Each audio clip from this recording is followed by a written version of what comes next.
নমস্কার, আমি শ্রী সুমন। আমি এর আগে বহু টিপস দিয়েছি, আগামী দিনেও টিপস দেওয়ার চেষ্টা করব। হনুমান চালিসা বিষয়ে আমি অনেকবার অনেক রকমভাবে অনেকবার টিপস দিয়েছি। একটা কথা কি,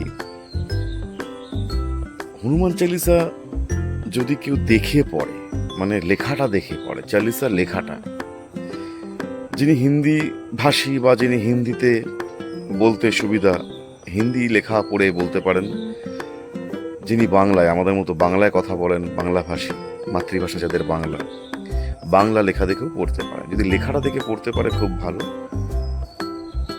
অসম্ভব একটা গুরুত্বপূর্ণ মুহূর্ত বা বিপদ আপনার মনে হচ্ছে কিছুতেই কাটছে না, আপনি 11 বার হনুমান চালিসা পাঠ করুন।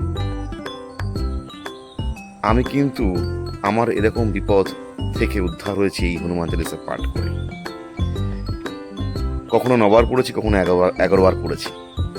11th টাইমস যদি কেউ পড়তে পারে, আবার লেখাটা দেখে যদি পড়তে পারে, আমি বলছি খুব বড় বড় বিপদ থেকেও কিন্তু উদ্ধার হওয়া যায় এই হনুমান চালিসা। কেন, অনেক দেবদেবীর সনাতন ধর্মে অনেক অনেক মন্ত্র আছে, সব মন্ত্র তো সবাই জানে না, আমি নিজেও জানি না। বাট হনুমান চালিসা কিন্তু মোটামুটি অনেকেই জানে। সবার হাতে হাতে এখন মোবাইল অ্যাপস আছে, হনুমান চালিসা অ্যাপস পাওয়া যাবে প্লে স্টোর থেকে। দেখে দেখে বলুন, মোবাইল দেখে পড়ুন। 11 টাইমস যদি কেউ পড়তে পারে, মহান বিপদ থেকে কিন্তু উদ্ধার হওয়া যায়। একবার করে দেখুন। হ্যাঁ, একবার পড়লে না আর সারা জীবনে পড়লে না তা তো নয়, দিনে একবার করে পড়াই যায়। আর প্রচণ্ড একটা সমস্যার সম্মুখীন হলে, খুব সমস্যার সম্মুখীন হলে, খুব বিপদে পড়ে গেলে সারাদিনে অন্তত 11 বার আপনি পাঠ করুন। পারলে দেখে পাঠ করুন, লেখাগুলো অক্ষরগুলো দেখবেন আর পাঠ করবেন, তার একটা আলাদা আনন্দ।